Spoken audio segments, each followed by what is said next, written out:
ഈ പ്രപഞ്ചത്തിൻ്റെ ഉത്ഭവം ഒരു മഹാവിസ്ഫോടനത്തിൽ കൂടി അല്ലെങ്കിൽ ബിഗ് ബാങ് കൂടിയാണ് ഉണ്ടായിരിക്കുന്നതെന്നാണ് ശാസ്ത്രജ്ഞർ കരുതുന്നത്.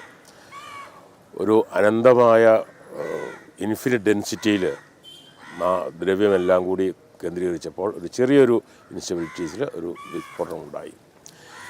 തുടക്കത്തിൽ ഇത് ഒരു ശുദ്ധ ശൂന്യതയായിരുന്നു. അതിൽ നിന്ന് ദ്രവ്യം ഉരുത്തിരിയുകയായിരുന്നു. പല ഫണ്ടമെൻ്റൽ പാർട്ടിക്കിൾസ്, ആ പാർട്ടിക്കിൾസ് തമ്മിലുള്ള ഇൻട്രാക്ഷൻസ്, ആ ഇൻട്രാക്ഷൻസാണ് പിന്നീട് ഈ പല വിധത്തിലുള്ള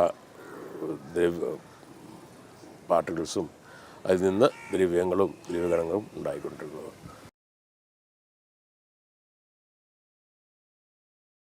ഈ പ്രപഞ്ചത്തിൻ്റെ അടിസ്ഥാനപരമായ നിലനിൽപ്പും പ്രത്യേകിച്ച് നമ്മുടെ ജൈവമണ്ഡലത്തിൻ്റെ നിലനിൽപ്പ് പ്രകാശത്തിന് അധിഷ്ഠിതമാണ്.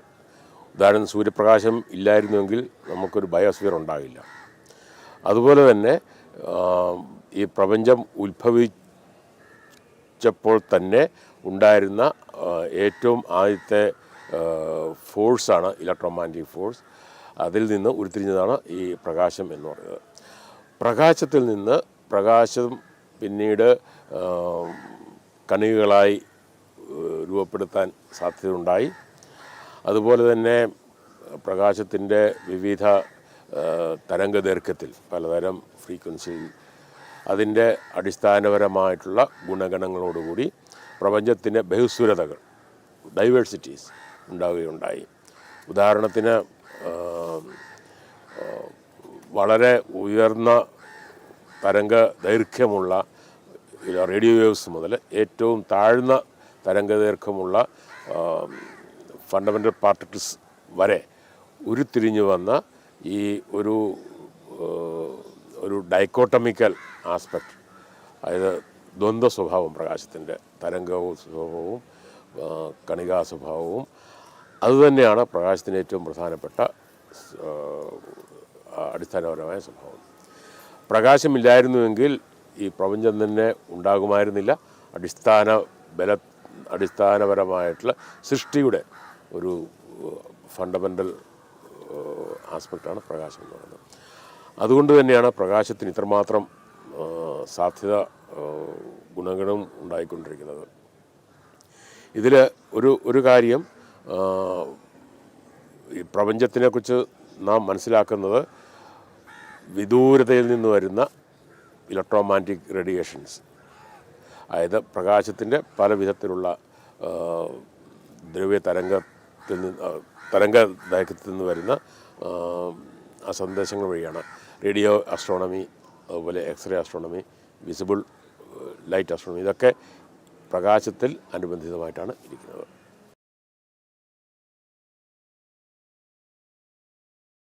20ാം നൂറ്റാണ്ടിൻ്റെ വിജ്ഞാന വിസ്ഫോടനത്തിൻ്റെ രണ്ട് പില്ലേഴ്സിൽ തിയറി ഓഫ് റിലേറ്റിവിറ്റിയും ക്വാണ്ടം മെക്കാനിക്സുമാണ്. ഒന്ന്, തിയറി ഓഫ് റിലേറ്റിവിറ്റി എന്ന് പറയുന്നത് ഈ നമ്മുടെ ബൃഹത് കോസ്മോളജിയെ ഡിസ്ക്രൈബ് ചെയ്യുന്നതും, ക്വാണ്ടം മെക്കാനിക്സ് എന്ന് പറയുന്നത് മൈക്രോസ്കോപ്പിക് വേൾഡിനെ ഡിസ്ക്രൈബ് ചെയ്യുന്നതാണ്. ക്വാണ്ടം മെക്കാനിക്സിൻ്റെ ഏറ്റവും അടിസ്ഥാനപരമായിട്ടുള്ള പ്രത്യേകത എന്ന് പറയുന്നത് നാം സാധാരണ ക്ലാസിക്കൽ നോളജ് പറയുന്ന പോലെ ഒബ്സർവർ, നിരീക്ഷകനും നിരീക്ഷണ വസ്തുക്കൾ രണ്ട് തരത്തിലായിട്ടുള്ളതല്ല. Observer and observed systems are one and the same thing, or observer influences observed systems. അപ്പോൾ അങ്ങനെ വരുമ്പോൾ ഈ പ്രപഞ്ചത്തിൻ്റെ നിലനിൽപ്പും അതിൻ്റെ സ്വഭാവ ഘടനകളും എല്ലാം ഒബ്സർവറെ കൂടി നിലനിൽപ്പിനനുസരിച്ചിരിക്കും. ഒബ്സർവർ ഇല്ലായിരുന്നുവെങ്കിൽ പ്രപഞ്ചം ഉണ്ടാകുമായിരുന്നില്ല എന്നാണ് ഒരു നിരീക്ഷണം. ഇതിൽ ഏറ്റവും പ്രധാനപ്പെട്ട ഒരു ഘടകമാണ് എങ്ങനെയാണ് നിരീക്ഷണം, അതായത് മനസ്സും ദ്രവ്യവും തമ്മിൽ എങ്ങനെയാണ് ഇൻട്രാക്ട് ചെയ്യുന്നത്, മൈൻഡ് മാറ്റർ ഇൻട്രാക്ഷൻസ്. ഇതുവരെയും ഒരു സ്പെക്കുലേറ്റീവ് ആയിരുന്നു. പക്ഷേ കഴിഞ്ഞ 3-4 വർഷക്കാലം ആയിട്ട് നിരവധി നിരീക്ഷണങ്ങൾ നടത്തുകയുണ്ടായി. അതിൽ മനസ്സിന് നേരിട്ട് ദ്രവ്യവുമായിട്ടുള്ളൊരു ഇൻട്രാക്ഷൻസ് ഉണ്ടായിട്ടുണ്ട്.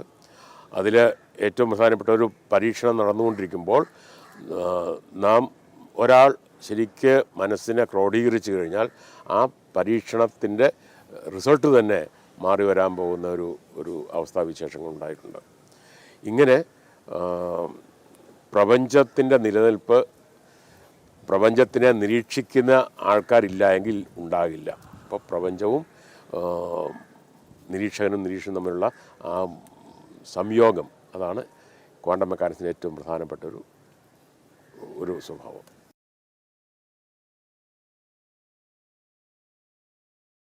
കോൺഷ്യസ്നസ് അല്ലെങ്കിൽ ബോധം എന്ന് പറയുന്നത് തന്നെ ഇതുവരെയും ഒരു സ്പെക്കുലേറ്റീവ് ആയിരുന്നു. എന്താണ് ബോധം, എന്താണ് കോൺഷ്യസ്നസ് എന്നുള്ളത് ഇപ്പോൾ നിരവധി പഠനങ്ങൾ നടത്തിക്കൊണ്ടിരിക്കുകയാണ്. കോൺഷ്യസ്നസ് എന്ന് പറയുന്നത് മനുഷ്യൻ്റെ അഹംബോധത്തിനെ എങ്ങനെയാണ് പ്രപഞ്ചത്തെ റീകൺസ്ട്രക്ട് ചെയ്യാൻ സാധിക്കും എന്നുള്ളതിനെക്കുറിച്ച് ധാരാളം പഠനങ്ങൾ നടക്കുന്നുണ്ട്. ഭാരതീയ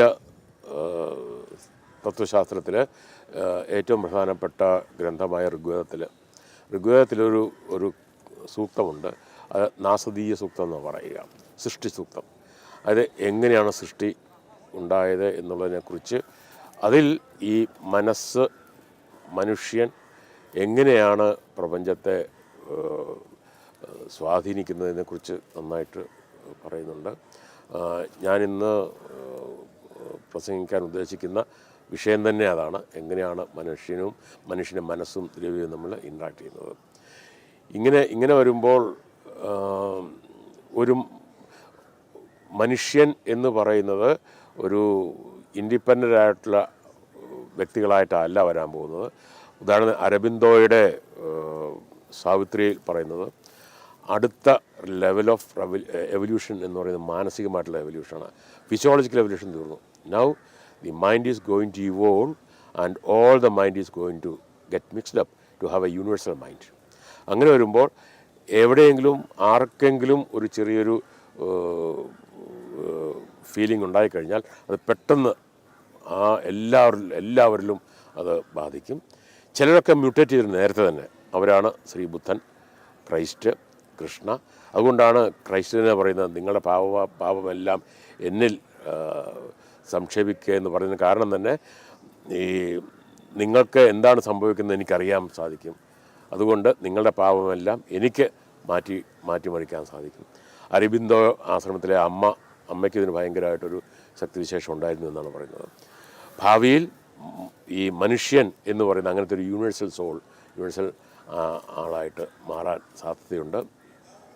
അതായിരിക്കും കോൺഷ്യസ്നസിൻ്റെ ഏറ്റവും ഉത്തുംഗമായിട്ടുള്ള ഒരു റെവല്യൂഷണറി സ്റ്റേറ്റ്.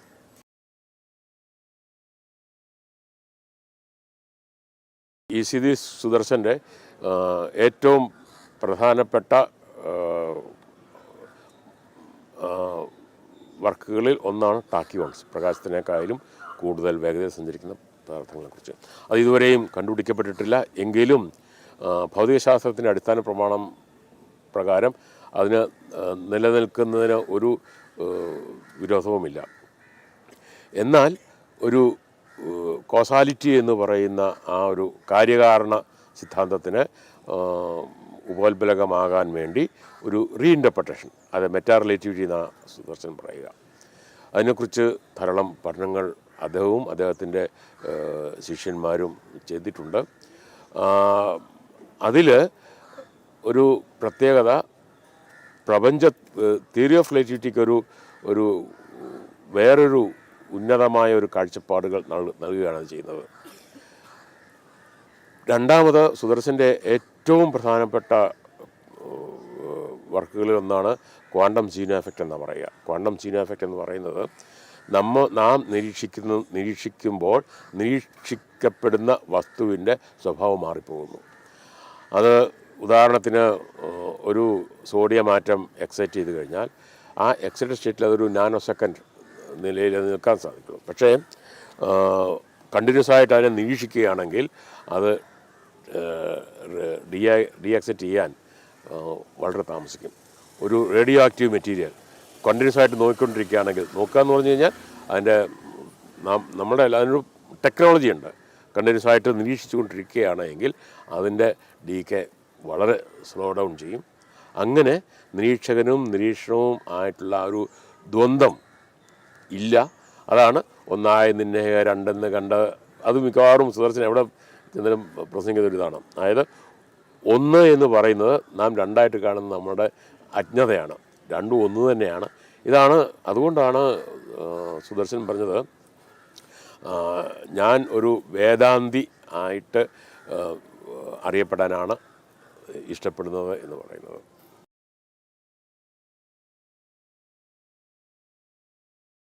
ഈ കാലവും സ്ഥലവും തമ്മിലുള്ളൊരു വ്യത്യാസം, കാലം ത്രിമാനമാണ്, കാലം ഏകമാനമാണ് നമ്മുടെ തമ്മിൽ. പക്ഷേ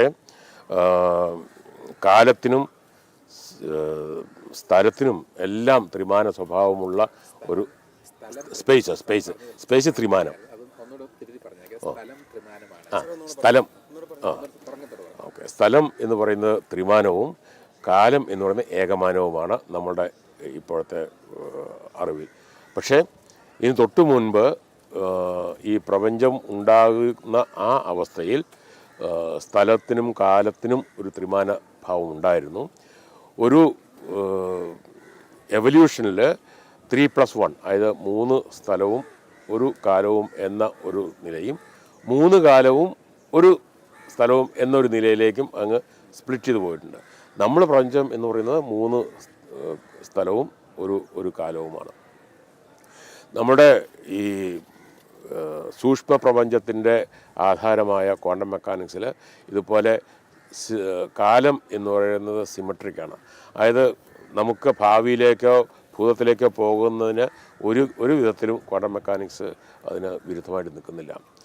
ഈ ഒരു കാലത്തിന് പിന്നോട്ട് സഞ്ചരിക്കാൻ കഴിയുകയില്ല എന്ന് പറയുന്നത് ഈ നമ്മളുടെ ദൃഷ്ടിഗോചരമായ പ്രപഞ്ചത്തിൽ, അതായത് ഈ മാക്രോസ്കോപ്പിക് വേൾഡിൽ അവിടെയാണ് നമുക്ക് ഇങ്ങനത്തെ ഒരു പ്രശ്നം വന്നത്. അതിന് കാരണം എന്ന് പറയുന്നത് എൻട്രോപ്പി. അതുപോലെ തന്നെ ഈ പ്രപഞ്ചത്തിന് എൻട്രോപ്പി കൂടിക്കൊണ്ടിരിക്കുകയാണ്, ഒരിക്കലും കുറയാൻ സാധിക്കുകയില്ല. അതിൽ നിന്നാണ് ആരോ ഓഫ് ടൈം വന്നത്. പക്ഷേ അടിസ്ഥാനപരമായിട്ട് കാലത്തിന് മുന്നോട്ടോ പോകുന്നതിന് അടിസ്ഥാനപരമായി ക്വാണ്ടം മെക്കാനിക്സ് ഒരിക്കലും വിരുദ്ധമല്ല. ഉദാഹരണത്തിന് ഭൗതികശാസ്ത്രത്തിൻ്റെ അടിസ്ഥാനപരമായിട്ടുള്ളൊരു നിയമമാണ് താപഗതികത്തിൻ്റെ തെർമോഡൈനാമിക്സിൻ്റെ രണ്ടാമത്തെ നിയമം എന്ന് പറയുന്നത്. അതായത് entropy is always increasing. Entropy എന്ന് പറയുന്നത് ഈ പ്രപഞ്ചത്തിലെ ആകെ ഉണ്ടാകുന്ന ഒരു ഡിസോർഡർ കൂടിക്കൊണ്ടേയിരിക്കുകയാണ്. അപ്പോൾ ഒരിക്കലും സമയത്തിന് പിന്നോട്ട് പോകാൻ പറ്റില്ല. കാരണം പിന്നോട്ട് പോകുക എന്ന് പറഞ്ഞു കഴിഞ്ഞാൽ ഡിസോർഡർ കുറയുകയാണ്, അതൊരിക്കലും സാധ്യമല്ല. അങ്ങനെയാണ് ആരോ ഓഫ് ടൈം എന്ന് പറയുന്നത്. ഈ തെർമോഡൈനാമിക്സിന് സെക്കൻഡ് ലോയിൽ നിന്നാണ് അത് വരുന്നത്. എന്നാൽ സൂക്ഷ്മ പ്രപഞ്ചത്തിൽ അത്തരം ഒരു ആരോ ഇല്ല. എവിടെയോ ഫിസിക്സ് ഭൗതികശാസ്ത്രത്തിൻ്റെ അടിസ്ഥാനപരമായിട്ടുള്ള നിയമങ്ങളൊക്കെ ഡെവലപ്പ് ചെയ്ത് വരുന്ന സമയത്ത് എൻട്രോപ്പി എന്ന് പറയുന്ന ഒരു സത്യം ബോൾട്സ്മാനാണ് ആദ്യമായിട്ട് കൊണ്ടുവരുന്നത്. അവിടെയാണ് ആരോ ഓഫ് ടൈം വന്നത്. അതുപോലെ തന്നെ സൈക്കോളജിക്കൽ ടൈമുണ്ട്, ഇതുപോലെ ഭൗതികപരമായിട്ടുള്ള ആരോ ടൈമുണ്ട്. ഇത് രണ്ടും നമ്മുടെ തന്നെ ഒരു ലിമിറ്റേഷനായിട്ട് കണക്കാക്കുന്നവരുമുണ്ട്. ശരിക്ക് കാലത്തിന് മുന്നോട്ടോ പുറകോട്ട് പോകാൻ ഒരു കുഴപ്പവുമില്ല. നമുക്ക് പുറകോട്ട് പോകാം, കാലത്തിന് പുറകോട്ട് പോയിട്ട്. പക്ഷേ നിലവിലുള്ള ശാസ്ത്ര നിയമപ്രകാരം നാം പിന്നോട്ട് പോയാലും അവിടുത്തെ ഹിസ്റ്ററി മാറ്റാൻ നമുക്കുള്ള കഴിവ് കാണില്ല. പക്ഷേ ക്വാണ്ടം മെക്കാനിക്സിന് അതും കുഴപ്പമില്ല, നമുക്ക് വേണമെങ്കിൽ ഹിസ്റ്ററി മാറ്റാൻ പറ്റും. പക്ഷെ അത് അങ്ങനെ വരുമ്പോൾ കോസാലിറ്റിക്കൊരു പ്രത്യേക ഉലച്ചിൽ തട്ടുന്നത് കൊണ്ട് നാം സമയത്തിന് പുറകോട്ട് പോവുകയാണെങ്കിലും നമ്മൾ ആ സമയത്ത് അവിടെ ചെല്ലുമ്പോൾ നമ്മുടെ അവസ്ഥാവിശേഷങ്ങൾ അന്നത്തെ അവസ്ഥയെ മാറ്റിമറിക്കാൻ പറ്റാത്ത വിധത്തിലായിരിക്കും എന്നാണ് ആൾക്കാർ പറയുന്നത്. പക്ഷെ അങ്ങനെയൊന്നും ആയിരിക്കണമെന്നില്ല. നമുക്ക് വേണമെങ്കിൽ കറക്റ്റ് ചെയ്യാൻ പറ്റും. ഭൂതകാലത്തിൽ പോയി കാലം എന്ന് പറയുന്നൊരു സങ്കല്പമായിട്ടാണ് വരിക. ഭൂതം, വർത്തമാനം, ഭാവി എന്ന് പറയുന്നത്. ഇതൊക്കെ ഈ പ്രപഞ്ചത്തിൻ്റെ അടിസ്ഥാനപരമായ കണികകൾ തമ്മിലുള്ള ഇൻട്രാക്ഷൻ കൊണ്ട് ഉണ്ടാകുന്ന ഒരു സ്ഥൂല പ്രപഞ്ചത്തിലേക്ക് പ്രൊജക്റ്റ് ചെയ്യുമ്പം കിട്ടുന്ന ഒരു ചെറിയൊരു വ്യത്യാസം മാത്രമാണ് ആരോ എന്നാണ് പറയുക. ഐൻസ്റ്റീൻ പറയുന്ന ഒരു ടൈം ട്രാവൽ സാധിക്കും എന്ന് തന്നെയാണ് ഐൻസ്റ്റീൻ പറയുന്നത്.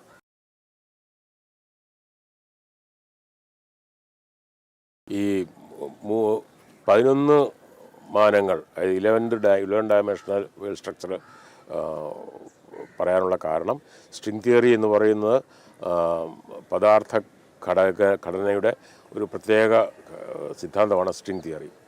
അപ്പോൾ ഈ സ്ട്രിംഗ് തിയറി ശരിയാകണമെങ്കിൽ അതൊരു 11 ഡയമെൻഷൻ സിദ്ധാന്തത്തിലേ സാധിക്കുകയുള്ളൂ. അതുപോലെ തന്നെ ഇതിൽ നിന്ന് നാം കാണുന്ന ഈ പദാർത്ഥങ്ങളൊക്കെ ഒരു സ്ട്രിങ്ങിലുണ്ടാകുന്ന വൈബ്രേഷൻസാണ്. ഫണ്ടമെൻ്റൽ വൈബ്രേഷൻ, ഹാർമോണിക്സ് എന്ന് പറയുന്നത്. ഒരു വയലിൻ മീട്ടുമ്പോൾ ഉണ്ടാകുന്ന പലതരം ഹാർമോണിക്സ്. അങ്ങനെ പറയുന്ന ഹാർമോണിക്സുകളാണ് നാം കാണുന്ന ദ്രവ്യങ്ങൾ എന്ന് പറയുന്നത്.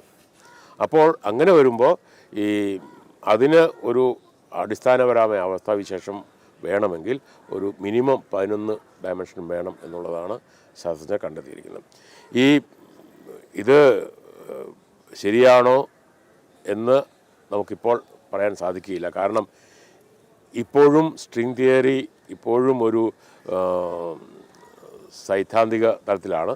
കാരണം അതൊരു പരീക്ഷണ തലത്തിലേക്ക് വരണമെങ്കിൽ അതിനാവശ്യമായ ഊർജം, ഈ പ്രപഞ്ചത്തിൽ ആകെയുള്ള ഊർജം ഉണ്ടെങ്കിലും സാധിക്കുകയില്ല. അതുകൊണ്ട് തന്നെ പരീക്ഷണത്തിലൊക്കെ പ്രത്യക്ഷമായിട്ട് സ്ട്രിംഗ് തിയറിയെ കൊണ്ടുവരാൻ ബുദ്ധിമുട്ടാണ്.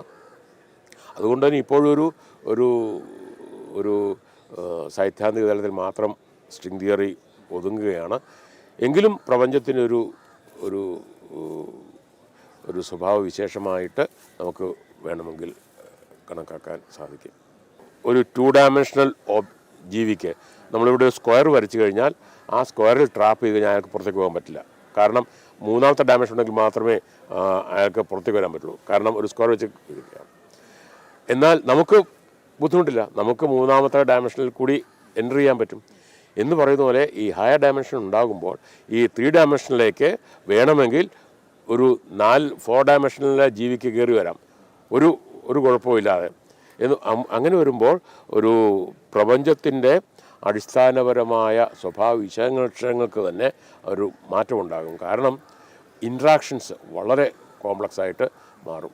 ചിലപ്പോൾ നമ്മുടെ പുരാണങ്ങളിലും മറ്റുമൊക്കെ പറയുന്ന അപ്രത്യക്ഷമാകുന്നതും പ്രത്യക്ഷമാകുന്നതും ഒക്കെ ഇതുപോലത്തെ ഉയർന്ന ഡയമെൻഷൻ കൂടിയുള്ള യാത്ര കൊണ്ട് ഉണ്ടാകുന്നതായിട്ട് വേണമെങ്കിൽ നമുക്ക് ചിത്രീകരിക്കാൻ സാധിക്കും. ഇതൊരു വളരെ കോംപ്ലക്സ് ആയിട്ടുള്ളൊരു അവസ്ഥാവിശേഷമാണ്. ചിലപ്പോൾ ഇതൊന്നും ആയിരിക്കില്ല വസ്തുത. ഉദാഹരണത്തിന് 1930 ഒരു പ്രസിദ്ധനായ ഒരു ഗണിതശാസ്ത്രജ്ഞനുണ്ട്, കുട്ട് ഗോഡൽ. അദ്ദേഹം പറയുന്നത് നമുക്കൊരിക്കലും പരമമായ സത്യം അറിയാൻ സാധിക്കില്ല. കാരണം നാം സത്യം തേടുന്ന നമ്മുടെ ബ്രെയിൻ ഉപയോഗിച്ചിട്ടാണ്. ബ്രെയിൻ എന്ന് പറയുന്ന പ്രപഞ്ചത്തിലെ ഒരു ചെറിയൊരു സബ്സെറ്റാണ്. ഒരു യൂണിവേഴ്സൽ സെറ്റിനെ കുറിച്ച് നമുക്ക് ഒരു സബ്സെറ്റിന് ഒരിക്കലും മുഴുവൻ അറിയാൻ സാധിക്കില്ല. എന്ന് പറയുന്നത് പോലെ ബ്രെയിൻ ഒരിക്കലും പ്രപഞ്ചത്തിൻ്റെ സത്യാവസ്ഥ ഒരിക്കലും അറിയാൻ പറ്റില്ല. അപ്പോൾ നമുക്ക് എന്താ ചെയ്യാൻ സാധിക്കുക? നാം കാണുന്ന അവസ്ഥാവിശേഷങ്ങൾ വെച്ചൊരു മോഡൽ ഉണ്ടാക്കാൻ പറ്റും. അങ്ങനെയാണ് വിവിധ തരത്തിലുള്ള വിജ്ഞാന ശാഖകൾ ഉണ്ടാകുന്നത്. We are making models and ultimately aim is to arrive at ultimate reality. പ്രശ്നം അൾട്ടിമേറ്റ് റിയാലിറ്റിയിൽ എത്തിക്കഴിഞ്ഞാൽ ഇത് ശരിക്ക് അൾട്ടിമേറ്റ് റിയാലിറ്റി ആണോ അല്ലയോ എന്ന് ടെസ്റ്റ് ചെയ്യാനൊരു വഴിയില്ല. ഒരു എവറസ്റ്റിൻ്റെ കൊടുമുടി ചെന്ന് കഴിഞ്ഞാൽ നമുക്ക് ടെസ്റ്റ് ചെയ്യാം അതിന് കൊടുമുടിയാണെന്നുള്ളത്. പക്ഷേ സത്യത്തിൻ്റെ പരമാവസ്ഥയിൽ ചെന്ന് കഴിഞ്ഞാൽ ശരിക്കും പരമാവസ്ഥയിൽ എത്തിയോ എന്ന് ടെസ്റ്റ് ചെയ്യാനുള്ളൊരു ഒരു വഴിയുമില്ല. അതുകൊണ്ട് തന്നെ ഈ പരമമായ സത്യം ഒരിക്കലും അറിയാൻ സാധിക്കുകയില്ല എന്നാണ് കുഡ്ഗോഡ്ലർ പറയുന്നത്. പിലേറ്റ് പറഞ്ഞതുപോലെ എന്താണ് സത്യം എനിക്കറിയില്ല, കൈ കഴുകാനേ സാധിക്കുകയുള്ളൂ.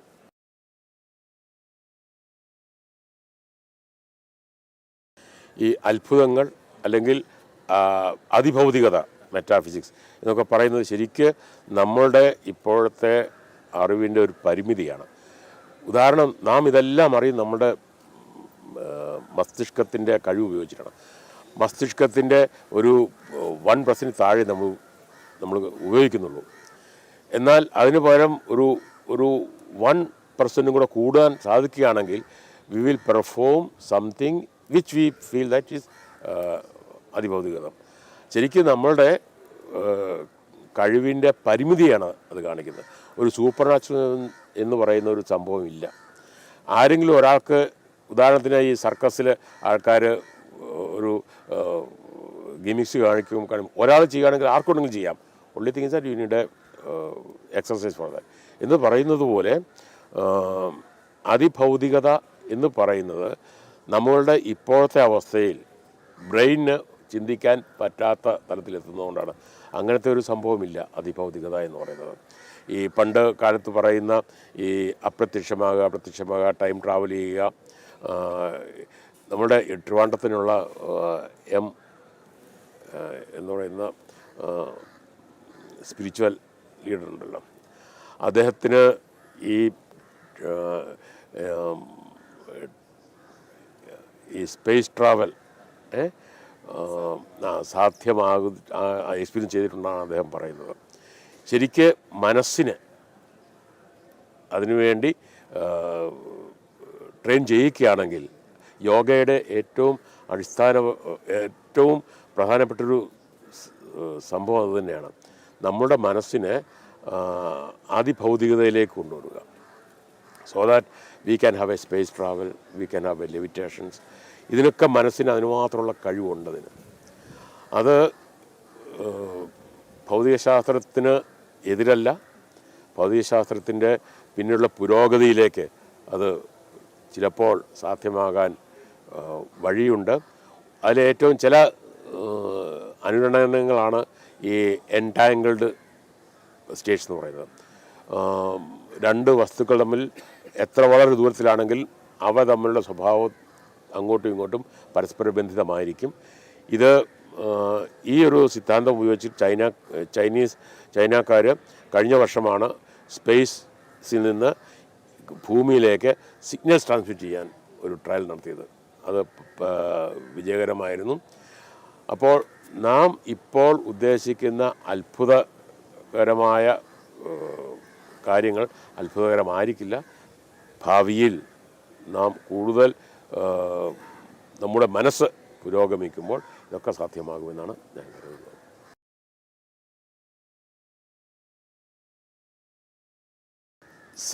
ജനീവയിലെ സേൺ എന്ന് പറയുന്ന പരീക്ഷണശാലയിലാണ് വളരെ ഉയർന്ന ടെറാ ഇലക്ട്രോൺ വോൾട്ട്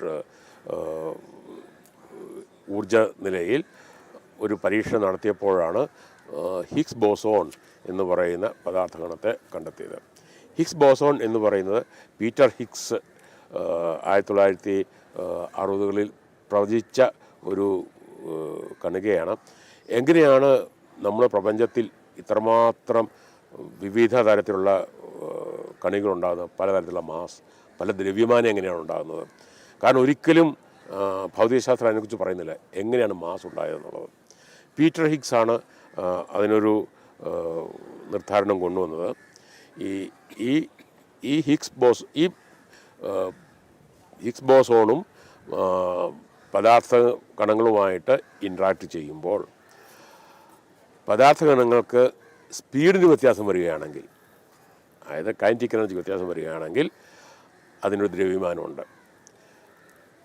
അതേസമയം അത്തരം ഇൻട്രാക്ഷനിൽ അതിൻ്റെ കൈനറ്റിക് എനർജി മാറ്റം വരുന്നില്ലെങ്കിൽ അതിന് ദ്രവ്യമാനമില്ല. ഉദാഹരണത്തിന് പ്രകാശവും ഹിഗ്സ് ബോസോണും തമ്മിൽ ഇൻട്രാക്ട് ചെയ്യുമ്പം പ്രകാശത്തിൻ്റെ വേഗതയ്ക്ക് ഒരു വ്യത്യാസം വരാൻ പോകുന്നില്ല. അതുപോലെ തന്നെ ഈ ഗ്രാവിറ്റോൺസ്, ഗ്രാവിറ്റേഷണൽ എനർജിയുടെ പാർട്ടിക്കിൾസ്. ഇതിനൊന്നും ദ്രവ്യമാനമില്ലാത്തതിന് കാരണം ഈ ഇതും പ്രകാരം ഹിഗ്സ് ബോസോണുമായിട്ട് ഇൻട്രാക്ട് ചെയ്യുമ്പം ഇത് ചേഞ്ച് ചെയ്യില്ല. എന്നാൽ ദ്രവ്യങ്ങൾ ഇലക്ട്രോൺ, പ്രോട്ടോൺ എന്ന് പറയുന്ന അത്തരം പദാർത്ഥങ്ങൾ ഹിഗ്സ് ബോസോണുമായിട്ട് ഇൻട്രാക്ട് ചെയ്യുമ്പോൾ അതിൻ്റെ കൈനറ്റിക് എനർജി വ്യത്യാസം വരുന്നു. ആ വ്യത്യാസം വരുന്ന ആ കൈനറ്റിക് എനർജി മാസ്സായിട്ട് രൂപപ്പെടുക ചെയ്യുക. അങ്ങനെ വരുമ്പോൾ ഇലക്ട്രോണിന് ചെറിയൊരു വ്യത്യാസം ഉണ്ടാകാം, പ്രോട്ടോണിന് കുറച്ച് വ്യത്യാസം ഉണ്ടാകാം. ആ വ്യത്യാസം വരുന്ന ആ എനർജിയാണ് അതിന് മാസ്സായിട്ട് അത്യാരോപിക്കപ്പെടുന്നത്. ചുരുക്കി പറഞ്ഞു കഴിഞ്ഞാൽ ദൈവകണങ്ങൾ എന്ന് പറയുന്ന ഹിഗ്സ് ബോസോൺ ഇല്ലായിരുന്നുവെങ്കിൽ പ്രപഞ്ചത്തിൽ ഇതുപോലെ വിവിധ ദ്രവ്യമാനമുള്ള പദാർത്ഥങ്ങൾ ഉണ്ടാകില്ലായിരുന്നു. ഇത് ഭൗതികശാസ്ത്രത്തിലെ സ്റ്റാൻഡേർഡ് മോഡൽ എന്ന് പറയുന്ന ആ ചിത്രത്തിന് ഇതൊരു അത്യന്താപേക്ഷിതവുമാണ്. കാരണം അല്ലാതെ സ്റ്റാൻഡേർഡ് മോഡൽ ഒരിക്കലും പദാർത്ഥങ്ങളുടെ ഇത്തരം വിവിധ ദ്രവ്യമാനത്തെക്കുറിച്ച് പറയുന്നില്ല. ഇത് ഇതുവരെയും ഉള്ള പരീക്ഷണങ്ങളെല്ലാം ഹിഗ്സ് ബോസോണിൻ്റെ അസ്തിത്വത്തിന് തെളിയിക്കുകയാണ് ചെയ്തിരിക്കുന്നത്. ഇത് സ്റ്റാൻഡേർഡ് ഫിസിക്സിൻ്റെ ഒരു വിജയമായിട്ട് തന്നെ നമുക്ക് കണക്കാക്കാൻ സാധിക്കും.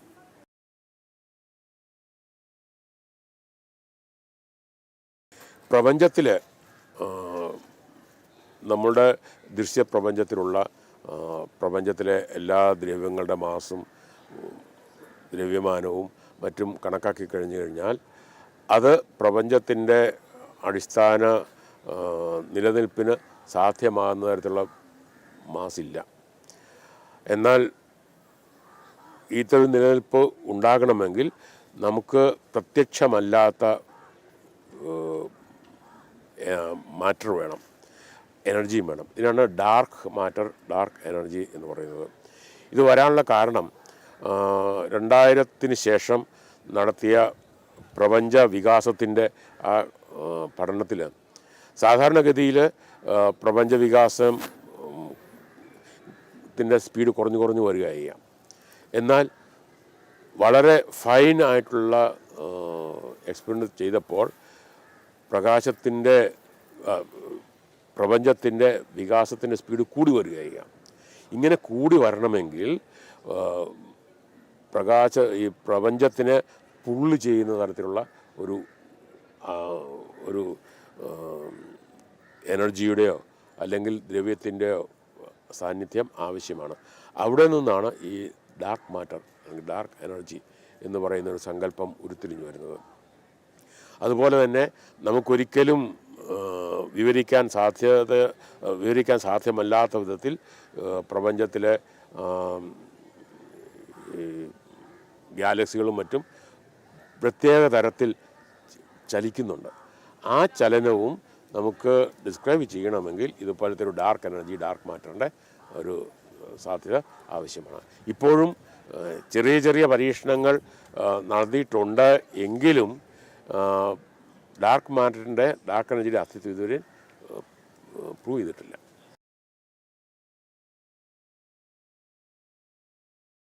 കാലം എങ്ങനെയുണ്ടായി, സ്ഥലം എങ്ങനെയുണ്ടായി? ഈ മഹാവിസ്ഫോടനത്തിന് മുമ്പ് കാലവും സ്ഥലവും ഒന്നും ഇല്ലായിരുന്നു.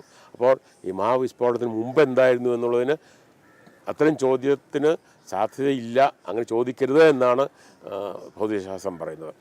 പ്രപഞ്ചത്തിൻ്റെ സ്റ്റാർട്ടിങ് തന്നെ ഈ മഹാവിസ്ഫോടനത്തിൽ കൂടെയാണ്. പക്ഷേ മഹാവിസ്ഫോടനത്തിന് ആ പ്രിമീവൽ ആറ്റം എന്ന് പറയുന്നതിൻ്റെ നിലനിൽപ്പ് ഉണ്ടാകണമെങ്കിൽ അതിന് മുമ്പ് സ്ഥലകാലങ്ങളില്ലാതെ സാധിക്കില്ല. പക്ഷേ നമ്മൾ പറയുന്ന that is the point when T = 0 R = 0 സ്പേസും തുടങ്ങുക എന്നുള്ളതാണ്. എന്നാൽ കൂടുതൽ ഗഹനമായിട്ട് ചിന്തിച്ചു കഴിഞ്ഞാൽ അതിന് തൊട്ട് മുമ്പ് ഒരു അവസ്ഥ ഉണ്ടായിരുന്നു. പ്രപഞ്ചം വികസിക്കുകയും അതുപോലെ തന്നെ ചുരുങ്ങി വരികയും ചെയ്യുന്ന ഒരു പ്രത്യേക വിധത്തിലുള്ള ഒരു അവസ്ഥാവിശേഷം ആയിട്ട് ആൾക്കാർ കണക്കാക്കുന്നുണ്ട്. ഇതൊക്കെ ഇപ്പോഴൊരു നമുക്കതിനെക്കുറിച്ച് പറയാൻ സാധിക്കുകയില്ല. കാരണം മഹാവിസ്ഫോടനത്തിന് മുമ്പ് എന്തായിരുന്നു? ഞാൻ മുമ്പ് സൂചിപ്പിച്ച നാസദീയ സൂക്തത്തിൽ അതിനെക്കുറിച്ച് പറയുന്നുണ്ട്, മഹാവിസ്ഫോടനത്തിന് മുമ്പ് എന്തായിരുന്നു എന്നുള്ളതൊക്കെ.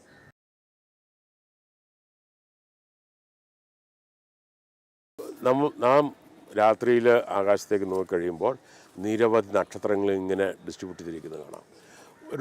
ഒരു കണക്കിൽ നോക്കിക്കഴിഞ്ഞാൽ അതൊക്കെ ഇങ്ങനെ റാൻഡമായിട്ട് ഡിസ്ട്രിബ്യൂട്ട് ചെയ്തിരിക്കുന്ന പോലെ ഇരിക്കുന്നത്. പക്ഷേ ഇത് ഒരു ചെറിയ ഒരു സ്കെയിലിലാണ് അത്തരം ഈ റാൻഡംനെസ് ഉള്ളത്. പക്ഷേ ലാർജ് സ്കെയിൽ എടുത്തു കഴിഞ്ഞാൽ ലാർജ് സ്കെയിൽ സ്ട്രക്ചർ എന്ന് പറയും. ലാർജ് സ്കെയിൽ എടുക്കുമ്പോൾ പ്രപഞ്ചത്തിന് ഒരു പ്രത്യേക ഭാവത്തിലാണ് ഈ ദ്രവ്യങ്ങളും മറ്റുമെല്ലാം ഡിസ്ട്രിബ്യൂട്ട് ചെയ്തിരിക്കുന്നത് എന്ന് കാണാൻ കഴിയും. ഈ ഒരു ലാർജ് സ്കെയിൽ സ്ട്രക്ചർ എങ്ങനെയാണ് ഉണ്ടായി എന്നുള്ളത് വേറൊരു ഗവേഷണ വിഷയമാണ്. അതിലൊരു പ്രധാനപ്പെട്ട പഠനം പറയുന്നത് താണു പത്മനാഭനെ പോലെയുള്ളവരൊക്കെ പറയുന്നത് ഈ നമ്മുടെ ഊർജം ക്വാണ്ടീകരിച്ചിരിക്കുന്നത് പോലെ തന്നെ സ്ഥലവും ക്വാണ്ടീകരിച്ചിട്ടുണ്ടാകാം. സ്ഥലം ക്വാണ്ടീകരിച്ചിട്ടുണ്ടാകാം.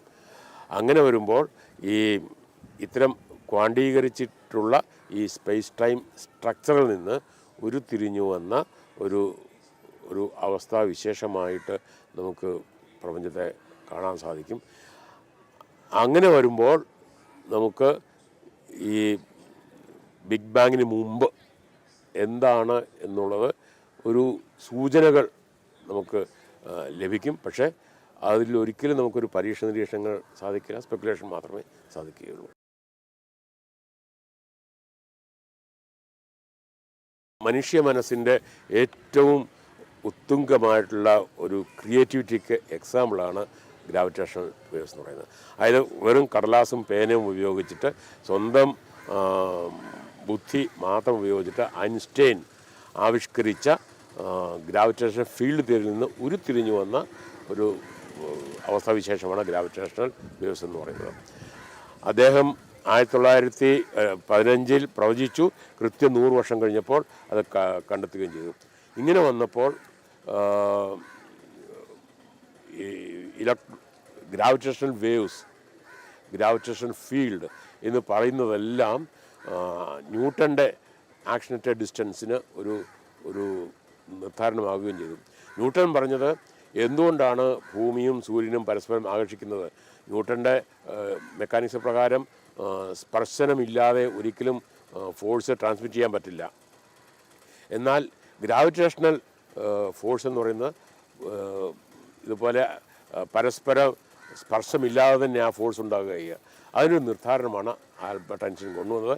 ജനറൽ തിയറി ഓഫ് റിലേറ്റിവിറ്റി, ചുരുക്കി പറഞ്ഞാൽ ജനറൽ തിയറി ഓഫ് റിലേറ്റിവിറ്റി എന്ന് പറയുന്നത് ഗ്രാവിറ്റേഷണൽ ഫീൽഡിൻ്റെ ഒരു സിദ്ധാന്തമാണ്. അതിൻ്റെ പ്രൊപ്പഗേഷൻ ഓഫ് ഫോഴ്സാണ് ഗ്രാവിറ്റോൺസ് വഴിയാണ് സംഭവിക്കുന്നത്.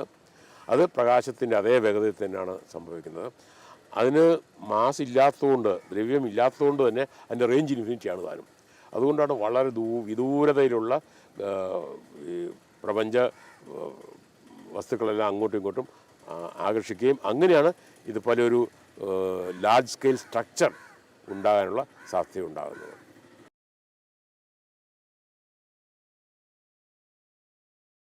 ആൽബർട്ട് ഐൻസ്റ്റീൻ്റെ ജനറൽ തിയറി ഓഫ് റിലേറ്റിവിറ്റിയുടെ ഒരു നിർദ്ധാരണത്തിൽ പല വിധത്തിലുള്ള പ്രപഞ്ചത്തിന് സാധ്യത ഉണ്ടാകുന്ന നിർദ്ധാരണമുണ്ട്. അതിന് മൾട്ടിവേഴ്സ് തിയറി എന്നാണ് പറയുക. പക്ഷേ ഒരു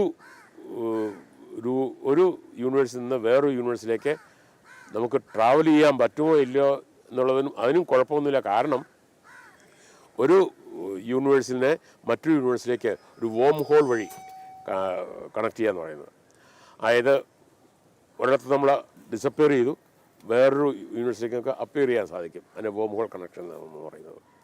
ഇത് ധാരാളം മോഡലുകൾ അങ്ങനെ ഉണ്ടായിട്ടുണ്ട്. മൾട്ടിവേഴ്സ് തിയറി നിരവധി ആൾക്കാർ അതിനെക്കുറിച്ച് പഠനം നടത്തുന്നുണ്ട്. നമ്മുടെ ഈ പ്രപഞ്ചം ഏതോ ഒരു പ്രത്യേക വിധത്തിൽ സൃഷ്ടിക്കപ്പെട്ടപ്പോൾ നാം കാണുന്ന പ്രപഞ്ചം ഉണ്ടായി. പക്ഷേ ഇതുപോലെ വേറൊരു പ്രപഞ്ചം ഉണ്ടാകാം. അവിടെ വേണമെങ്കിൽ ഈ ടാക്യോൺസിന്, ഈ നമ്മുടെ ഇപ്പോഴത്തെ സാധാരണ പാർട്ടിക്കിളിന് വേണമെങ്കിൽ ടാക്യോൺസ് ആകാം എന്ന് പറയുന്നത് പോലെ മൾട്ടിവേഴ്സ് തിയറി സിദ്ധാന്തം എന്ന് പറയുന്നത് പ്രപഞ്ചവിജ്ഞാനത്തിൽ ഏറ്റവും പ്രധാനപ്പെട്ടൊരു പഠന വിഷയമാണ്.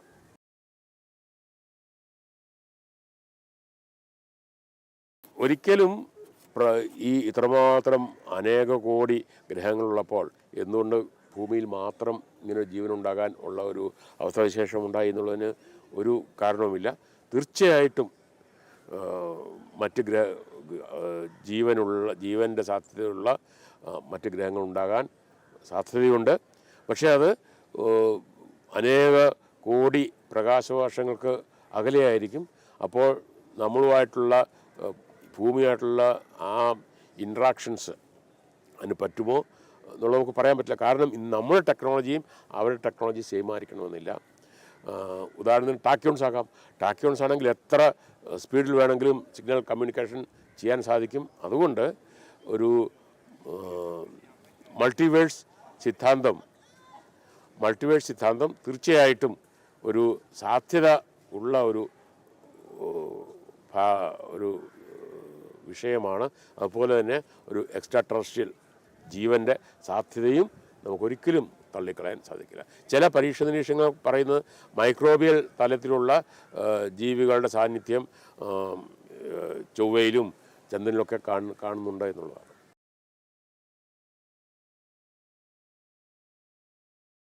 ഈ ഗ്രീക്ക് ഒരു വിശ്വാസ പ്രമാണം അനുസരിച്ച് പ്രപഞ്ചം എന്ന് പറയുന്നത് ജീവനൊരു ജീവിയാണെന്നാണ്. അതിങ്ങനെ ജീവനുണ്ട്.